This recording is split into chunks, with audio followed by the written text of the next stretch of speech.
नमस्कार. आतापर्यंत सामनाच्या माध्यमातून आपण माननीय बाळासाहेब ठाकरे, शिवसेना पक्षप्रमुख उद्धव ठाकरे यांच्या अनेक मुलाखती घेतल्या आणि आपण त्या पाहिल्यात. पण ज्या एका मुलाखतीची संपूर्ण महाराष्ट्राला आणि मराठी माणसांना प्रतीक्षा होती, ती मुलाखत आज आपण इथे घेतो आहोत. स्वतः शिवसेना पक्षप्रमुख उद्धव ठाकरे आणि महाराष्ट्र नवनिर्माण सेनेचे अध्यक्ष प्रमुख सन्माननीय राज ठाकरे हे दोघेही आपल्याकडे आज मुलाखतीसाठी आलेले आहेत. मी त्यांचं स्वागत करतो. महाराष्ट्राच्या राजकारणामध्ये सध्या फार मोठी उलथापालथ सुरू आहे. मुंबईसह 29 महानगरपालिकांच्या निवडणुका या महाराष्ट्र राज्याचं आणि मुंबईचं भवितव्य ठरवणार आहेत. आणि या मुंबईच्या भवितव्यासाठी माननीय उद्धवजी आणि राजजी एकत्र आल्याचं चित्र महाराष्ट्र पाहतोय. मराठी माणसाच्या मनात अनेक प्रश्न आहेत आणि तेवढाच आनंदसुद्धा आहे आपण एकत्र आल्याबद्दल. या मुलाखतीचं वैशिष्ट्य असं आहे की जशी मुलाखत संयुक्त आहे, म्हणजे आपण दोघे आहात, तशी ही मुलाखत घेण्यासाठी सुद्धा आम्ही दोघे, म्हणजे माझ्याबरोबर प्रसिद्ध दिग्दर्शक, कलाकार, सिनेनिर्माते महेश मांजरेकर आहेत. महेश मांजरेकरांनी इथे बोलवण्याचं कारण इतकंच की हा जो संयुक्त प्रकरण सुरू झालं त्याची ठिणगी महेश मांजरेकरांनी त्यांच्या एका मुलाखतीत टाकली होती आणि तिथूनही सुरुवात झाली. त्याच्यामुळे मांजरेकरांनी इथे खास आमंत्रित केलं आहे. पण मांजरेकर इथे आज आहेत माझ्याबरोबर. ते एक मुंबईकर म्हणून, ज्यांना आपण कॉमन मॅन म्हणतो या मुंबईतला, त्या मुंबईकरांच्या मनात काही प्रश्न आहेत ते मांजरेकर मांडतील आणि आम्ही दोघे मिळून महाराष्ट्रातल्या या दोन धुरंधर नेत्यांशी चर्चा करू. उद्धवजी आणि राजसाहेब, आपण इथे आलात त्याबद्दल मी आपले आभार मानतोच. बऱ्याच कालखंडानंतर, म्हणजे म्हटलं तर 20 वर्षानंतर, जे आपण वारंवार म्हणतो आहे, आपण एकत्र येऊन आपण मुंबईवर आणि महाराष्ट्रावर चर्चा करतो आहोत. महाराष्ट्र या क्षणाची वाट पाहत होता आणि महाराष्ट्राच्या मनातला हा कॉमन प्रश्न आहे आणि तो दोघांनी त्याचं उत्तर दिलं पाहिजे. थोडक्यात की महाराष्ट्राला 20 वर्ष वाट का पाहावी लागली?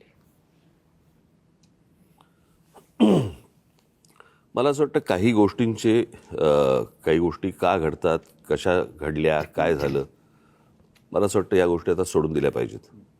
आणि मी त्या दिवशी महेश मांजरेकरांच्या मुलाखतीमध्ये मी सांगितलं होतं की कुठच्याही भांडणापेक्षा आणि वादापेक्षा महाराष्ट्र मोठा आहे. आणि आज संकट महाराष्ट्रावरती आहे, मुंबईवरती आहे, महाराष्ट्रातल्या अनेक शहरांवरती आहे. आणि जे संकट आहे हे मराठी माणसाला समजलेलं आहे की काय प्रकारचं आहे आणि काय प्रकारचं राजकारण महाराष्ट्रामध्ये सुरू आहे. मला असं वाटतं की ती एकच गोष्ट ही या एकत्र येण्याचं सर्वात महत्त्वाचं कारण आहे. आज हा आमच्या अस्तित्वाचा विषय नाही आहे, आज हा महाराष्ट्रातल्या मराठी माणसाच्या अस्तित्वाचा विषय आहे. या विषयात अनेक वर्ष मी बोलतोय, उद्धवही बोलतोय या सगळ्या गोष्टींमध्ये. परंतु आज अशा एका वळणावरती ही निवडणूक आणि महाराष्ट्र येऊन उभा आहे की ज्याला आपण अभी नहीं तो कभी नहीं हे जे आपण नेहमी म्हणतो, तर ही परिस्थिती आज मुंबईवरती येऊन ठेपलेली आहे, ठाण्यावरती येऊन ठेपलेली आहे. खरं तर बघायला गेलं तर MMR रिजनवरती येऊन ठेपलेली आहे. MMR रिजन मी मुद्दामून बोलतोय. आणि त्या सगळ्या गोष्टींसाठी म्हणून आज आम्ही एकत्र येणं गरजेचं आहे. कारण आज नाही बरोबर आलो आणि आज या गोष्टींचा सामना नाही केला तर मला असं वाटतं महाराष्ट्र आम्हाला माफ नाही करणार. उद्धव साहेब, मला वाटतं राजसाहेबांच्याच भावना. मला असं वाटतं की राजने उत्तर जे दिले त्याच्यामध्ये एवढंच मी बोलेन, आम्ही दोन भाऊ एकत्र आलो आहे हा एक मुद्दा वेगळा आहे, भावनिक आहे. पण दोन भाऊ एकत्र येणं याचा अर्थ महाराष्ट्रातील प्रत्येक मराठी माणसाने एकत्र आलं पाहिजे. कारण महाराष्ट्र वाचवायचा असेल तर ठीक आहे, पक्ष, राजकीय मतं हे असतील, पण आपण मराठी आहोत, महाराष्ट्र आपला आहे. आणि आपण जर एकमेकांमध्ये वेगळ्या चुली मांडल्या तर महाराष्ट्र तोडणारे त्यांची पोळी भाजून जातील. पण एक प्रश्न कायम सगळ्यांच्या मनात आहे गेल्या 50-55 वर्षापासून, तो आतापर्यंत. महाराष्ट्र वाचवण्यासाठी किंवा मुंबईसह महाराष्ट्राचं रक्षण करण्यासाठी शिवसेना प्रमुखांनी शिवसेनेची स्थापना केली. आणि इतक्या वर्षानंतर सुद्धा म्हणजे संयुक्त महाराष्ट्राच्या लढ्याची उदाहरणं आपण नेहमी देतो. विशेषतः ठाकरे कुटुंब देत आलेलं आहे. मग राज्य असतील किंवा आपणही असाल की आतापर्यंत आपल्या प्रत्येक भाषणात हा विषय आला की संयुक्त महाराष्ट्र. तुम्हाला आत्ता या क्षणी संयुक्त महाराष्ट्राच्या वेळची परिस्थिती जाणवते का, की त्यावेळेला जसा मराठी माणूस मुंबईसह महाराष्ट्र राहण्यासाठी एकवटला होता, तेच वातावरण तुम्हाला आता दिसतंय का? अर्थातच दिसतं. याचं कारण तुम्ही एक गोष्ट बघितली पाहिजे याच्यातनं, की माननीय बाळासाहेबांनी या विषयावरती तर म्हणजे आपण ज्याला म्हणू आपण संयुक्त महाराष्ट्र समिती फुटली आणि त्याच्यानंतर 6-1 वर्षातच शिवसेनेची स्थापना झाली. परंतु जेवढे लोंढे किंवा जेवढे लोक आज महाराष्ट्रामध्ये येत आहेत, म्हणजे जर समजा तुम्ही आत्ता जर समजा तुम्ही बघितलं तर जवळपास रोज उत्तरेतनं 56 ट्रेन्स ह्या महाराष्ट्रामध्ये येतात रोज, आणि भरून येत आहेत आणि रिकामे जात आहेत. आज जर समजा तुम्ही ठाणे जिल्हा, एक जिल्हा जर समजा पाहिलात, बरोबर आहे, ठाणे जिल्हा हा मला असं वाटतं जगामधला एकमेव जिल्हा आहे की जिकडे ठाणे, नवी मुंबई, कल्याण डोंबिवली, भिवंडी, वसई, मी आता पालघर वेगळा पकडत नाही आहे, तो आपण एकच होता, तो आत्ता वेगळा झाला, परंतु पालघरमध्ये वसई, त्याच्यानंतर मीरा भाईंदर, त्याच्यानंतर म्हणजे वसई विरार आली, त्याच्यानंतर तुमची नवी मुंबई, अशा जवळपास 8-9 महानगरपालिका आहेत. आपण नीट जर समजा पाहिलं तर ह्याची सुरुवात, सगळ्या गोष्टींची सुरुवात होते ग्रामपंचायत, नगरपंचायत, जिल्हा परिषदा वगैरे, नगरपालिका, महानगरपालिका, आणि ह्या सगळ्या ज्या होतात महानगरपालिका, ह्या लोकसंख्येनुसार ह्या गोष्टी वाढत जातात. जर एखाद्या जिल्ह्यामध्ये जर समजा 8-9 महानगरपालिका जर समजा असतील, आज मुंबईमध्ये किती आहेत? 1. पुण्यामध्ये किती आहेत? 2. बाकीच्या सगळ्या जिल्ह्यांमध्ये काढून बघा 1-1. ठाणे जिल्ह्यामध्ये 8-9 महानगरपालिका, याचा अर्थ बाहेरून येणाऱ्यांचे प्रमाण आणि तेच प्रमाण मुंबईमध्ये वाढणं, नुसतंच मुंबईमध्ये प्रमाण वाढणं नव्हे, ज्या प्रकारची दादागिरी, की अशा प्रकारची वाक्य कशी येऊ शकतात की मुंबईचा महापौर आम्ही उत्तर भारतीय करणार, मुंबईचा महापौर आम्ही हिंदू करणार. हे कधीपासून सुरू झालं? मी गेले अनेक वर्ष ही गोष्ट सांगतोय की माणसं नुसती येत नाही आहेत, हे फक्त रोजीरोटीसाठी येत नाही आहेत, हे आपापले मतदारसंघ बनवत आहेत, आणि तेच चित्र आता दिसतंय. आणि जी जुनी जखम जी आहे ना, जुन्या ज्या गोष्टी आहेत ना, की मुंबई महाराष्ट्रापासून स्वतंत्र करणं, वेगळी करणं, हे जे जुनं स्वप्न आहे ते कसं पूर्ण करता येईल याच्यासाठीची ही सगळी खटाटोप या लोकांचा चालू आहे. आणि मला असं वाटतं ते वातावरण जे संयुक्त महाराष्ट्राच्या वेळेला होतं, की जी मुंबई वेगळी करणं किंवा स्वतंत्र करणं किंवा गुजरातने मागणं, तेच वातावरण मला असं वाटतं आज आहे. आणि आज अशी परिस्थिती आहे, केंद्रात ते आहेत ज्यांची इच्छा आहे, राज्यात ते आहेत, आणि महानगरपालिकांमध्ये पण जर उद्या ते आले तर मला असं वाटतं आपण त्याच्यानंतर मराठी माणूस काहीच करू शकणार नाही. आणि ह्या सगळ्या गोष्टीकडे हतबलतेने पाहणं, हे मला असं वाटतं हे काही आमच्याकडनं होणार नाही, आणि म्हणून आम्ही एकत्र आलो. उद्धव साहेब, राजसाहेब जे म्हणतात त्या 100% तथ्य आणि सत्य आहे. पण मराठी माणूस जेव्हा जेव्हा भडकला, पेटला, तेव्हा महाराष्ट्रामध्ये परिवर्तन झालेलं आहे अनेकदा.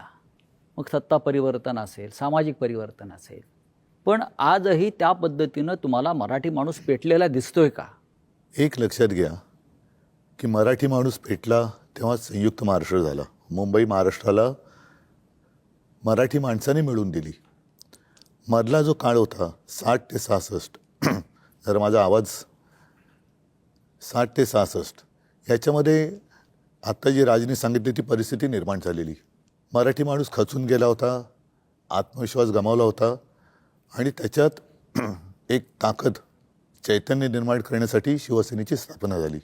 इतके वर्ष व्यवस्थित चाललं. आपल्याला सगळ्यांना असं वाटलं की आता हे काय पुढे कोण हिंमत करणार नाही. मात्र शिवसेना ज्या पद्धतीने त्यांनी फोडली, राजकारणामध्ये पक्षांतर होतात, इथली लोक तिकडे जातात, पण पक्ष संपवणं, पक्षाचं चिन्ह काढून घेणं, त्याची मान्यता जवळपास रद्द करणं, म्हणजे त्याचं अस्तित्व नष्ट करणं, जी मराठी माणसाची ताकद आहे ती तोडून फोडून टाकणं, हे काय दर्शवतं? म्हणजे ठीक आहे ना, मी मागे पण म्हटलं की युत्या होतात, आघाड्या होतात, आघाड्या तुटतात, युत्या तुटतात, पुन्हा मग ते पक्ष एकत्र येऊ शकतात, पण पक्ष संपवत आहे हा कोणता प्रश्न? पण त्यावेळेला सुद्धा राजसाहेब त्यावेळेला सुद्धा संयुक्त महाराष्ट्राची लढाई ही महाराष्ट्रातल्या मराठी माणसाविरुद्धच होती. राज्यकर्ते मराठीच होते आणि आताही राज्यकर्ते मराठीच आहेत. म्हणजे मराठी विरुद्ध मराठी. पण त्यांचे मालक जे आहेत त्यांच्याकडे ते नोकरी करतात. यातलं सांगू का, हे सगळे ससाणे आहेत. मालकाच्या हातावरती बसून पक्षी मारून आणणं हे ससाण्याचं काम असतं. इथे मालकाच्या हातावरती बसून आपलीच माणसं फोडणं हे आत्ताच्या लोकांचं काम आहे. म्हणजे स्वकीयांचा घात करणं हे फक्त पक्षांमध्ये नसून राजकीय पक्षांमध्ये पण तेच चालू आहे. आणि तीच कृती आता सगळी सुरू आहे. आपल्याच लोकांकडनं ह्या गोष्टी करवून घ्यायच्या. कसं आहे, मराठी म्हणून तुम्ही एकत्र आलाच नाही पाहिजेत. आणि याच्यासाठी म्हणून मग जाती जातींमध्ये भेद निर्माण करणं, जाती जाती एकमेकांच्या अंगावर ढकलणं, एकमेकांच्या उरावरती बसवणं आणि त्याच्यातनं भांडणं, वाद, मारामाऱ्या ह्या सगळ्या गोष्टी करवून त्यांना महाराष्ट्र हा एकत्र मराठी म्हणून असता कामा नये, याच्यासाठीचं हे सगळं अख्खं राजकारण त्यांचं सुरू आहे. आपण एकत्र आलेला आहात, महाराष्ट्राला आनंद झाला, मराठी माणूस एकवटला. पण भारतीय जनता पक्षाचे सध्याचे मुख्यमंत्री देवेंद्र फडणवीस म्हणतात आपल्या युतीविषयी, ही करप्शन आणि कन्फ्युजनची युती आहे. यांचा सगळ्यांचा डोलारा जो आहे ना, या सगळ्यांचा डोलारा हा नरेंद्र मोदींवरती अवलंबून आहे. बरं का, ही बसवलेली माणसं आहेत सगळी. ह्यातला बसलेला माणूस कोणीच नाहीये. आणि बसवलेला जो माणूस असतो ना, तो फक्त धन्याचा ऐकतो, मालकाचा ऐकतो. त्याच्यामुळे मालक जे सांगेल त्याप्रमाणे काम करायचं, त्या सगळ्या गोष्टी करायच्या. त्याच्यामुळे मला काही त्यांच्या बोलण्याला काही लॉजिक आहे असं मला वाटत नाही. आणि भ्रष्टाचाराच्या गोष्टी तर फडणवीसांनी करूच नाहीत ना. ते बैलगाडी घेऊन गेले होते नाही का अजित पवारांच्या बाबतीत. कालच अजित पवार बोललेत ना. हो, अजित पवारांच्या बाबतीत बैलगाडी घेऊन गेले होते की हे पुरावे आम्ही घेऊन येतोय म्हणून. मग आता म्हणतायत की कोर्टात केस चालू आहे. अरे मग द्या ना ते पुरावे. कसं आहे, आपलं ठेवायचं झाकून, दुसऱ्याचं बघायचं वाकून, या लेवलला आता ते आलेत. तुमच्याकडे काय चालू आहे ते एकदा बघा. मी परवा दिवशीच्या पत्रकार परिषदेत म्हटलं नाही, या देशामध्ये कोणी राजकारणामध्ये सत्तेचा अमरपट्टा घेऊन आलेला नाहीये. सत्ता बदलत असतात, काळ ह्या सगळ्या गोष्टी बघत असतो. उद्या ज्या दिवशी हे बदलेल, तुम्ही टार्गेट आहात. मुख्य लक्ष तुमच्यावर आणि तुम्ही टार्गेट आहात. कशावरती? म्हणजे ही चाटम मंडळी जी आहेत भाजपमधली, ज्यांना तुम्ही चाटम म्हणता, ते तुमच्या प्रश्नामध्येच उत्तर आलं ना. तर जसं कन्फ्यूज आणि करप्शनची युती म्हटलंय. नाही, करप्शन त्यांचं म्हणणं की अनेक वर्ष आपली सत्ता आहे आणि त्याच्यामध्ये सहभागी होते. होय. नाही, माझ्या मनामध्ये असा प्रश्न आहे की त्याने असा आरोप केलाय की 3 लाख कोटीचा भ्रष्टाचार झाला. महापालिकेत एवढे पैसे असतात? नाही, मी सांगतो. आणि जर एवढे पैसे असतील तर मग हे आमदार 50-50 कोटीला का पळून गेले? हे मला एकच मिनिट. पहिली गोष्ट म्हणजे मला ना त्या गोष्टीबद्दल एक जरा बोलायचंय की तो जो एक चालू होतं ना, 50 खोके 50 खोके 50 खोके, मला असं वाटतं लोकांना नीट समजून सांगणं आवश्यक आहे. हे 50 खोके 50 खोके हा विनोदाचा भाग नाही. 50 खोके म्हणजे 50 कोटी रुपये झाले. 50 कोटी. 40 आमदार म्हणजे 2000 कोटी रुपये झाले. म्हणजे 40 आमदारांचे 2000 कोटी हे कुठून आले, कसे आले? भ्रष्टाचारातून, घोटाळ्यातून. बरोबर की नाही? म्हणजे बँकेतनं लोन तर थोडं नव्हतं ना घेतलं. त्याच्यामुळे कुठच्या भ्रष्टाचाराबद्दल कोणी काय बोलावं? मला एक बेसिक, आता 3 वर्षामध्ये कॉर्पोरेशनची इलेक्शन झालीच नाही. आज जो हे चालू ना मुंबई, मग 3 वर्षात मुंबई धोक्यात नव्हती का जेव्हा इलेक्शन झालं? माझे एक मुंबईकर म्हणून मी आज जेव्हा घरातनं बाहेर पडतो ना, तर मला खरं सांगू तर मला लाज वाटते की माझी मुलं ह्या शहरात वाढणार आहेत. मी काही गोष्टी रेग्युलरली फॉलो करतो. आजचा एअर क्वालिटी इंडेक्स 183 आहे, ज्याचा आज मी भोगतोय.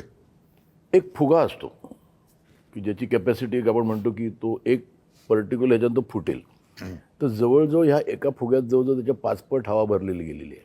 माझा एक प्रॉब्लेम आहे की मुंबई डिकंजेस्ट कधी होणार? म्हणजे मी आता बाहेरचे लोंढे बोलतच नाही. एक मुद्दा सांगतो, विचारतो तुम्हाला. तुम्ही इतके वर्ष मुंबईत राहतायत. माझा आणि राजचा जन्म मुंबईतला आहे. आज जेवढं प्रदूषण दिसतंय, हवेचा जो काही निर्देशांक वगैरे म्हणतोय प्रदूषणाचा, हा एवढा खराब कधी झाला होता का?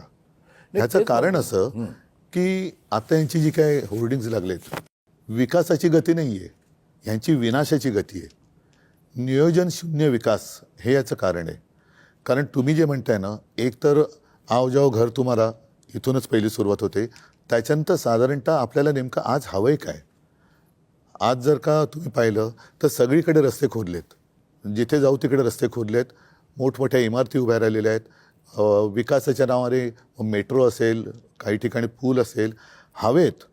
पण ते एका वेळेला सगळं तुम्ही काढलं आहे आणि त्यावेळेला मुंबईच्या खर्चाचा ताळमेळ हा बसवला गेला पाहिजे.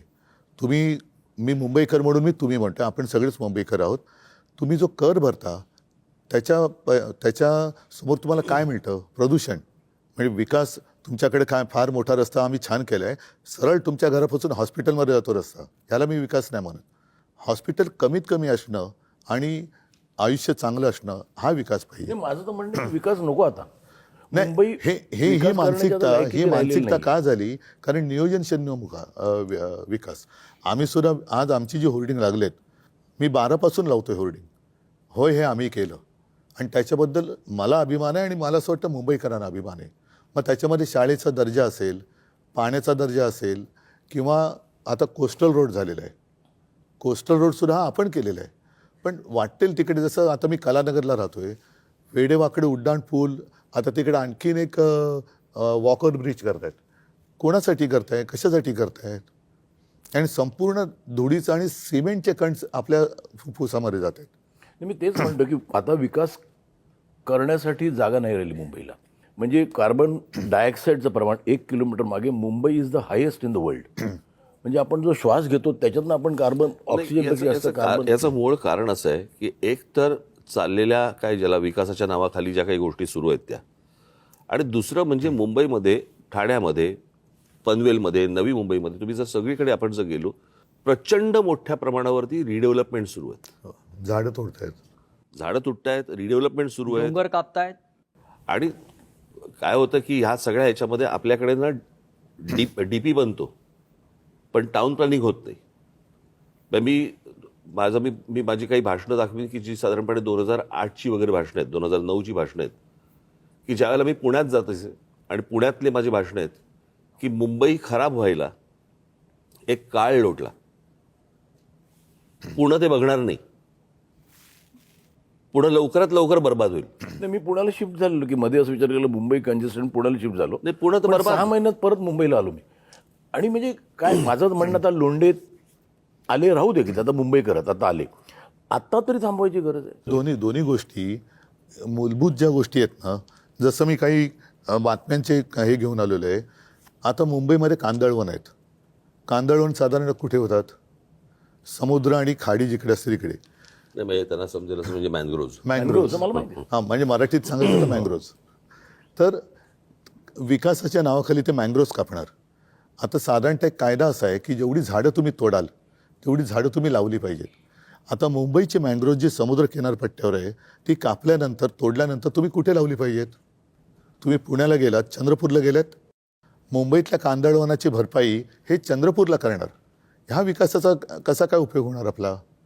आता सुद्धा मी 2017चा माझा महापालिकेचा वचननामा पाहिलात तर मुंबईला पाण्यासाठी गारगाई आणि पिंजाळ ही 2 धरणं आपण बांधायचं वचन दिलं होतं.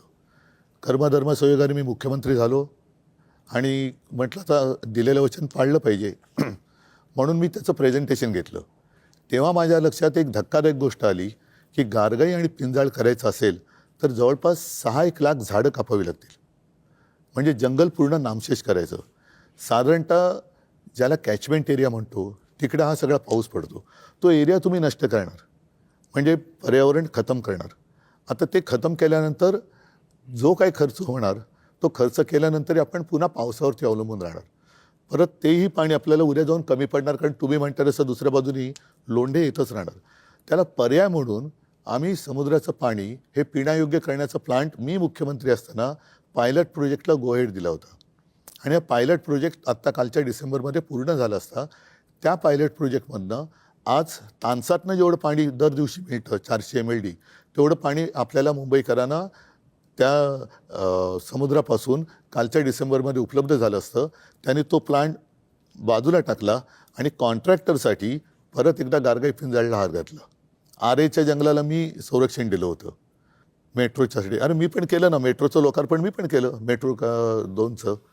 माझं म्हणजे म्हणणं होतं म्हणजे सरकारचं की तुम्हाला कारशेडसाठी आरेचं जंगल कापण्याची गरज नाही.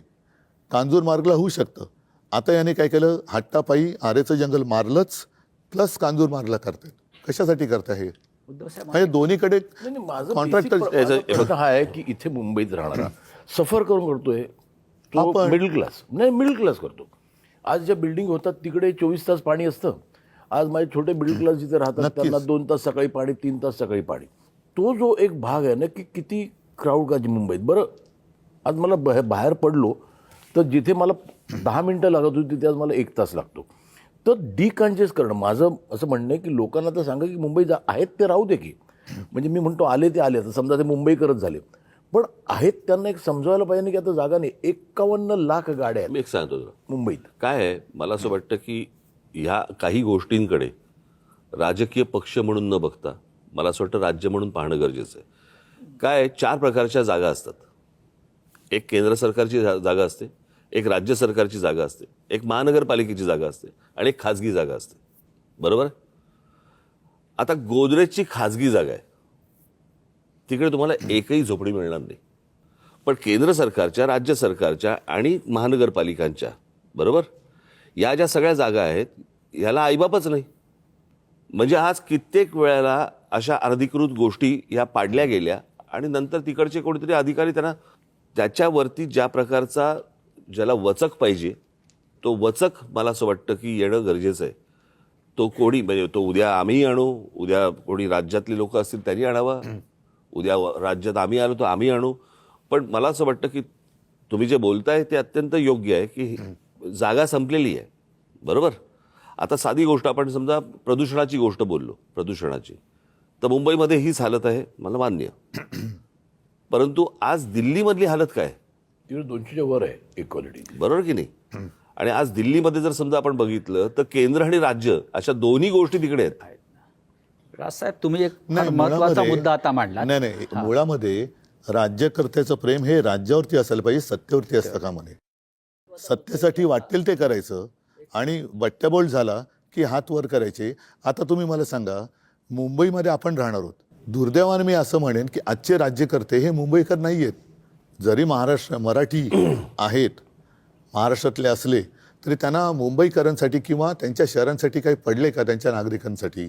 इथे ते फक्त कॉन्ट्रॅक्टरसाठी काम करतात. इथे 2 महत्त्वाचे प्रश्न उपस्थित झालेले आहेत. एक तर आता राजसाहेबांनी जो मुद्दा सांगितला, जमीन केंद्र सरकारची आहे, राज्य सरकारची आहे, खाजगी आहे.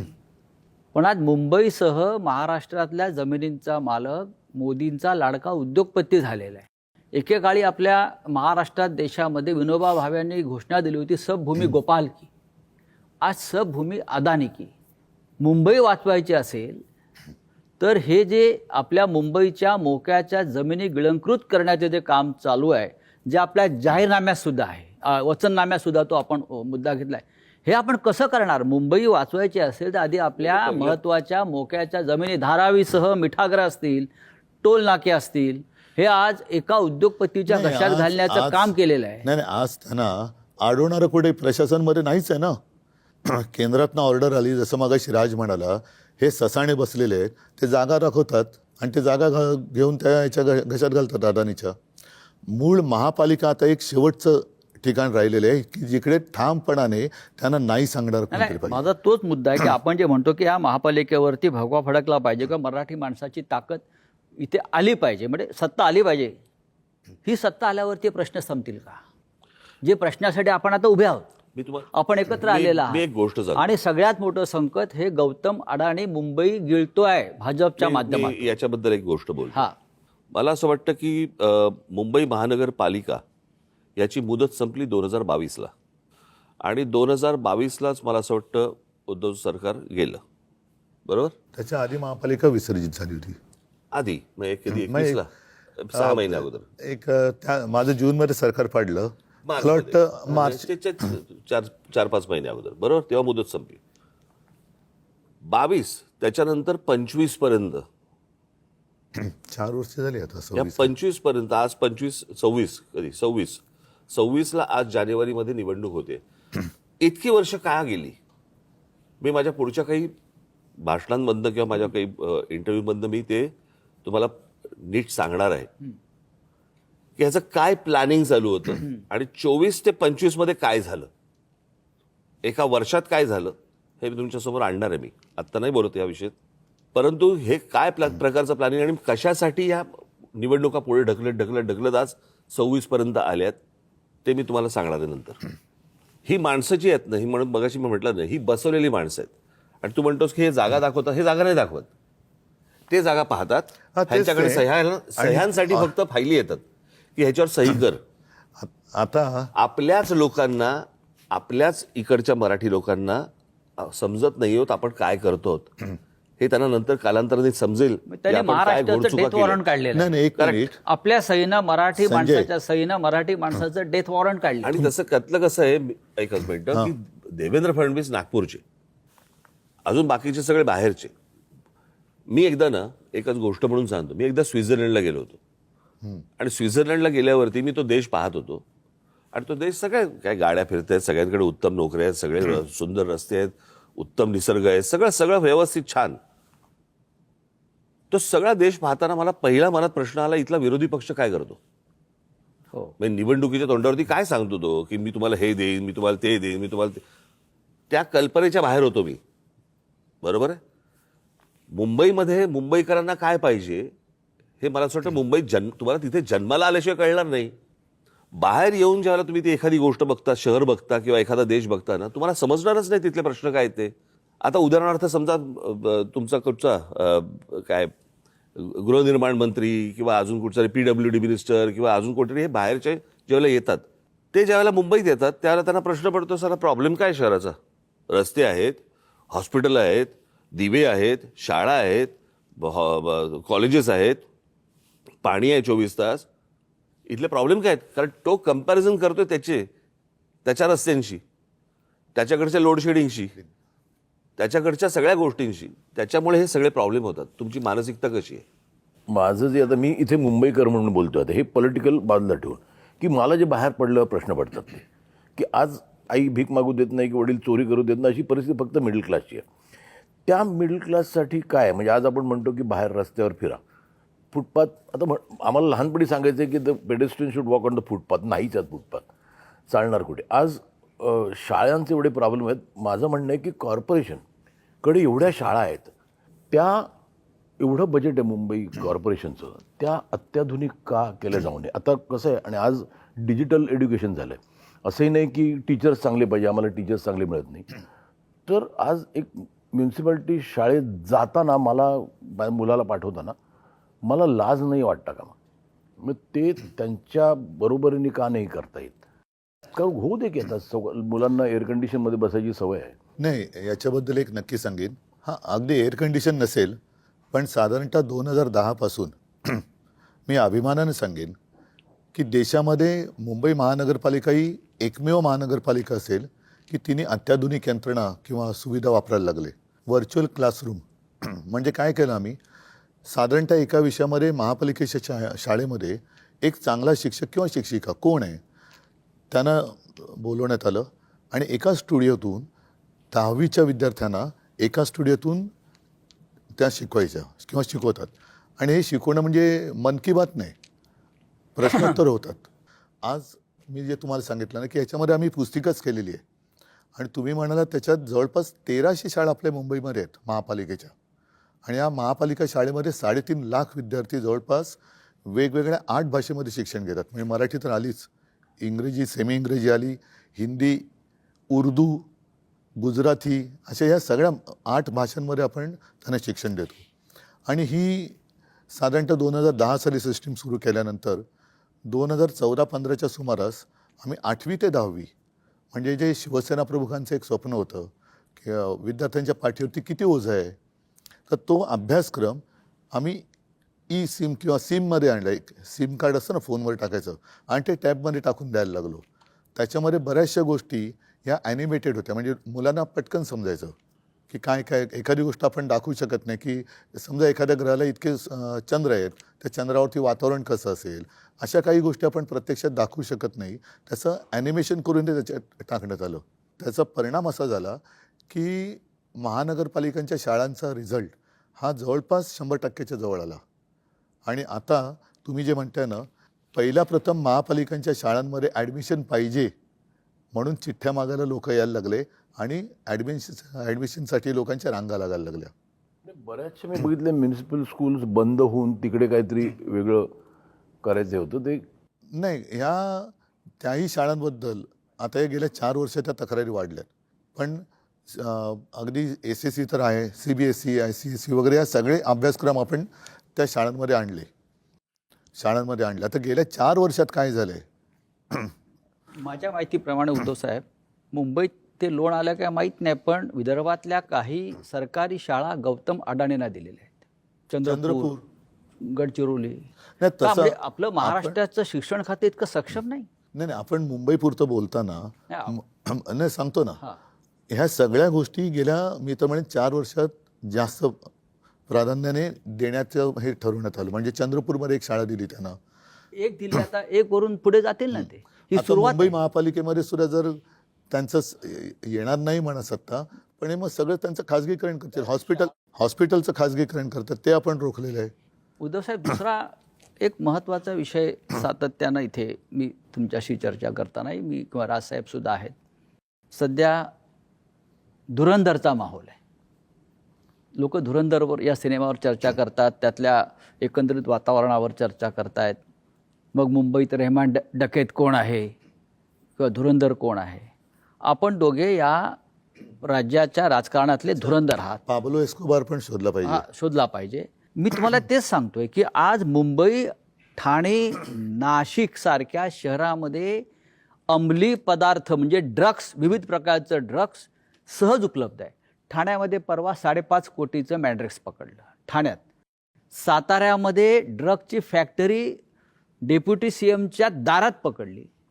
मुंबईमध्ये काल 2.25 कोटीचं ड्रग्स पकडलं. हे चित्र या महाराष्ट्रात यापूर्वी कधीच नव्हतं. आणि हे सगळं ड्रग्स गुजरातच्या मार्गे, मुंद्रा पोर्ट जे अडाणींचं आहे, हे चित्र तुम्हाला महानगरपालिका आहेत, प्रत्येक ठिकाणी महानगरपालिका आहे. हे चित्र गंभीर नाही का? ह्या सगळ्या गोष्टींच्या महानगरपालिकांशी संबंध काही नाही.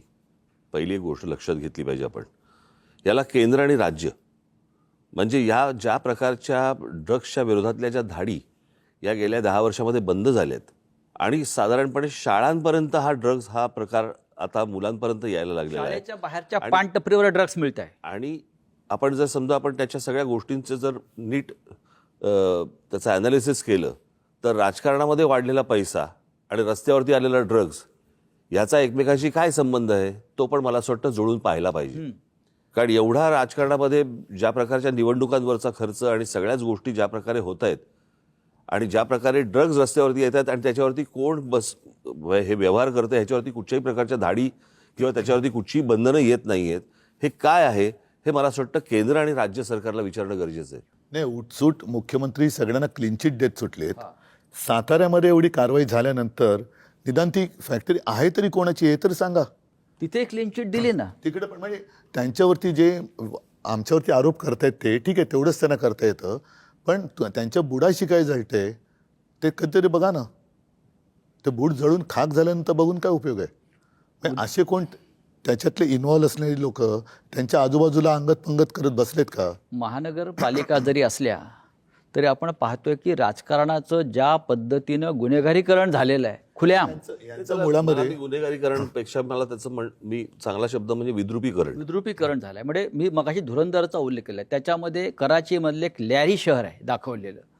ज्या पद्धतीनं लॅरी शहरातल्या माफियांची मोडस ऑपरेंडी होती किंवा झालेली होती त्यावेळेला, त्याच पद्धतीनं मुंबई, ठाणे, नाशिक, पिंपरी चिंचवड या प्रमुख शहरामध्ये, नागपूर, त्याच पद्धतीनं आज तुम्ही प्रमुख शहरं घेऊच नका. हां, तुम्ही मराठवाड्यामध्ये जा, तुम्ही पश्चिम महाराष्ट्रामध्ये जा, तुम्ही विदर्भामध्ये जा आणि जी छोटी जी शहरं आता जी उभी राहत आहेत ना तिकडची परिस्थिती बघा. बीड आहे. मग नाही, पण म्हणून मी मागे एकदा बोललो होतो की आपल्या देशाला पंतप्रधान पाहिजे. देशाला पंतप्रधान नाही आहे, भाजपला पंतप्रधान आहे. तसंच महाराष्ट्राला मुख्यमंत्री नाही आहे, जो आहे तो भाजपचा आहे. म्हणजे हे सगळेजण त्यांचा पक्ष आणि सत्ता एवढं सत्तांध झालेली आहेत लोक की लोक मेले तरी चालतील, नागरिक मेले तरी चालतील, त्यांची मुलं बाळं ड्रग्सच्या आहारी गेले तरी चालतील, त्याच्यात धंदे करणारे आपल्या बाजूला बसले तरी चालतील, पण आम्हाला सत्ता पाहिजे. ही जी काही वृत्ती याच्यावरती आपण काय बरं. करणार? ते ठीक काय आहे, म्हणजे- आपल्याकडे कायदा सुव्यवस्थेचं खातं नाहीये, आपल्याकडे सरकार नाहीये, नाही, पण याच्यासाठी- आपल्याकडे जनसंघटन आहे ना. जेव्हा ह्याच्यासाठी शेवटी काय आहे, जसं राज म्हणाल तसं की सत्ता हातात असणं गरजेचं आहे की जिकडे आपण कायदेशीर बंधनं उद्या जाऊन तिकडे धाड टाकल्यानंतर यांचेच बगलबच्चे निघाले तर लोक आता गेल्या नगर परिषदेच्या निवडणुकीमध्ये मालवण वगैरे त्या भागात त्यांच्याच युतीतल्या मित्रपक्षांनी त्यांच्या दुसऱ्या पक्षावरती धाड टाकली. काय मिळवलं? पैसे दिसले, पुढे काय झालं? Clean chit. Clean chit. उपयोग काय? ते काय होतं, या सगळ्या गोष्टींना कुठेतरी बंधनं घालण्याला सुरुवात होण्यासाठी या महानगरपालिका आत्ता या क्षणाला खूप महत्त्वाच्या आहेत आणि लोकांनी त्यांचा राग, मला असं वाटतं हा जे सगळं महाराष्ट्रात चालू आहे हा इथे व्यक्त करणं गरजेचं आहे. ही सत्ता आमच्यासाठी नको आहे, परंतु ज्या काही गोष्टी होत आहेत याच्यावरती जर बंधनं आणायची असतील, त्याला सुरुवात जर समजा करायची असेल तर मला असं वाटतं महानगरपालिका आत्ता ही गरज आहे, ज्याच्यासाठी खास करून मुंबई, ठाणा, पुणा, नाशिक, तुमचं मीरा भाईंदर असेल, कल्याण डोंबिवली असेल, इतर सगळ्या महानगरपालिका, इथे लोकांनी आता राग व्यक्त करणं गरजेचं आहे. काय होतंय, लोकांकडनं जर समजा त्यांनाच मतदान होत असेल, बाकीच्या गोष्टी सोडा, ते माघारी घेऊन पैसे देऊन काहीतरी ते माघारी घ्यायला लावणं वगैरे वगैरे, पण लोकांनी जर समजा मतदानातनं राग व्यक्त नाही केला तर मला असं वाटतं की ते मग आपण म्हणतो ना नंतर की ते राजानं मारलं काय आणि पावसानं झोडलं काय, तक्रार कोणाकडे करायची? तुमच्याकडे करणार लोक तक्रार. तक्रार नुसतं म्हणजे आमच्याकडे फक्त तक्रार, मतं नाहीत असं थोडी होतं. आता उमेदवार जे माघार घेत आहेत, आता ह्याच्या पुढची परिस्थिती कदाचित अशी होईल की जसं अमेरिकेने तो व्हेनेझुएलाचा अध्यक्ष उचलून नेला, तसे आता जिल्हाध्यक्ष आणि सगळे महापौर उचलून घेऊन जातील दिल्लीला, सुरतेला. व्हेनेझुएलाचे अध्यक्ष आपले मादुरो. मंत्री नेलेच ना त्यांनी. नाही, माझं म्हणणं तेच नाही, नाही, माझं हे- म्हणजे आपले व्हेनेझुएला मंत्री जसे एक उचलून देश आहे. सुरतला नेले. व्हेनेझुएला मला एक वाटतं- देश आहे. नाही संजय, जसं आपले मंत्री यांनी उचलून सुरत आणि गुवाहाटीला नेले, ट्रम्पने तेच केलं. तेच केलंय. नाही, हे सुरुवात इथून झाली. व्हेनेझुएला देशाची लोकसंख्या सुद्धा 2,30,00,000 आहे आणि मुंबईची लोकसंख्या सुद्धा आपण मगाशी म्हणाला त्यानुसार 231 आहे आणि दोन्ही शहरांचे आणि व्हेनेझुएलाचे प्रश्न तसेच आहेत. कोणत्याही प्रकारचा विकास नाही, ड्रग्स तेवढंच आहे, गुन्हेगारी आहे. पण मग आता तिथल्या इथून कोणाला उचलायचं आहे? जे करतात त्यांना उचललंच पाहिजे. त्यांना जर का तुम्ही चोंबाळत बसलात केवळ सत्ता पाहिजे म्हणून, तर सत्यानाच त्यांचाही होणार आहे जे चोंबाळतात त्यांचं. नाही, माझं म्हणणं आहे की आत्ता जे म्हणजे आपण प्रत्येक वेळेला म्हणतो की मतदान हा माझा हक्क आहे. आता हे जिथे निर्विवाद आलेत, कोणीच नाही, बिनविरोध. त्यांनी कसं दाखवायचं काळं बोटावरचं? म्हणजे माझा हक्क तुम्ही हिरावून घेताय ना, माझा मतदानाचा हक्क तुम्ही हिरावून घेताय. तर माझं म्हणणं तर त्याला काही पर्याय नाही आणि ही सवय अख्खी लागू नये प्रत्येक ठिकाणी. म्हणजे जो मतदार जो निवडतो म्हणजे त्याचं मत की मला हा हवा की नको हे राहिलंच नाही. मग अशा वेळेला तर काही करू शकत नाही. आता एखादा आला निरो, कोणीच उभं राहिलं नाही, मला वाटतं तिकडे असं आलं पाहिजे की मग 30% लोकांनी म्हटलं ना की आम्हाला नको, तर ते बाद केलं गेलं पाहिजे. ते काय आहे, तो मला अधिकार, मत आहे ना माझं. त्या वोटिंग पॅड जे आहे ना त्याच्यावरती एक अधिकार आहे नोटांचा, पण त्या नोटांमुळे झालेला प्रॉब्लेम आहे हा. नाही, पण नोटा आता तो निर्विवाद असेल तर तिकडे वाटलेल्या मतदानाला नोटा- वाटलेल्या नोटांमुळे झालेला वाटलेल्या नोटांमुळे झालेला प्रॉब्लेम आहे, त्याच्यामुळे नोटाचा पण अधिकार नाही. घ्या. पण आता तिथे निर्विवाद आले तर तिकडे नोटा पण दाबायला चान्स नाही ना. एक्झॅक्टली, कारण नोटा मिळाल्या ना. नाही, पण म्हणून माझं म्हणणं आहे की नोटा हे नाही पाहिजे. नाही महेशजी, हा. म्हणून जसं काही वेळेला एखाद्या कामासाठी टेंडर काढलं जातं आणि ते टेंडरमध्ये जर काही गफलत वाटली तर रिटेंडर करतात. तसंच मला असं वाटतं, मी परवाच्या आमच्या पत्रकार परिषदेत बोललो की जिथे हे बिनविरोध झालेत तिथे निवडणूक आयोगाने रिझल्ट थांबवले, ते आमच्या बाकीच्या निवडणुकांबरोबर जाहीर करतील, कारण तो गुलाम आहे त्यांचा. तिथल्या निवडणुकीची प्रक्रिया नव्याने घेतली पाहिजे. हे जे बिनविरोध सगळं थोतांड झालं, कारण आता ते तिकडनं त्यांनी, बरं या बिनविरोधमध्ये आमच्या दोघांचा एकसुद्धा नाही, राष्ट्रवादी पवारसाहेबांचा एकसुद्धा नाही, अपक्ष एकसुद्धा नाही आला. हे काय योगायोग आहे? त्याला मी तेच म्हणतो. म्हणजे ते योगायोग आहे का काय आहे काय हे? नाही, माझं म्हणणं आहे की लोकांच्या मताला काही व्हॅल्यू आहे की नाही. मग तिकडच्या लोकांना त्यांचं मत असेल की नाही स्वतः, त्यावेळेला म्हटलं की जर का 30% लोकांनी त्यांचं पण मतदान घ्या. 30% लोकांना वाटलं की ही डझंट रिप्रेझेंट. जेनझी हा एक शब्द आता सगळीकडे थोडासा दरारा निर्माण करणार झालेला आहे. या सगळ्या ठिकाणचे जे जेनझी जे प्रथम मतदान करणार होते ते खूप अस्वस्थ आहेत आणि त्यांची आग आज त्यांच्या डोक्यामध्ये आहे, ती बाहेर आली तर मग यांची हालत खराब होणार. उद्धव साहेब, तुम्ही जेनझीचा उल्लेख करताय, पण नेपाळ असेल, बांगलादेश असेल, अन्य राष्ट्रांमध्ये डोक्यात राग आणि आग असलेला जेनझी हा खरोखर रस्त्यावर उतरला, त्याला सांगावं लागलं नाही. आपल्याकडला जेनझी सुद्धा एका विशिष्ट विचारसरणीचा गुलाम होऊन थंड असं आपल्याला पडलेला वाटतंय. दिसतोय. असं वाटतंय. आणि त्या जेनझी तुमच्याकडे अपेक्षेने पाहतोय. मला असं वाटतं की हा पहिल्या भागामध्ये आपण थोडं थांबू. ज्या प्रकारचं मला एक एवढंच बोलतो, ज्या प्रकारचं राजकारण आता सध्या महाराष्ट्रामध्ये देशामध्ये चालू आहे, मला खरंच प्रश्न पडतो, देवी देवता आहेत का? आणि आहेत तर हे ते फक्त हे का बघत बसलेले आहेत? आणि एवढे 33 कोटी एवढे जर आहेत तर ते काय हे या सगळ्या गोष्टी का बघत बसलेत?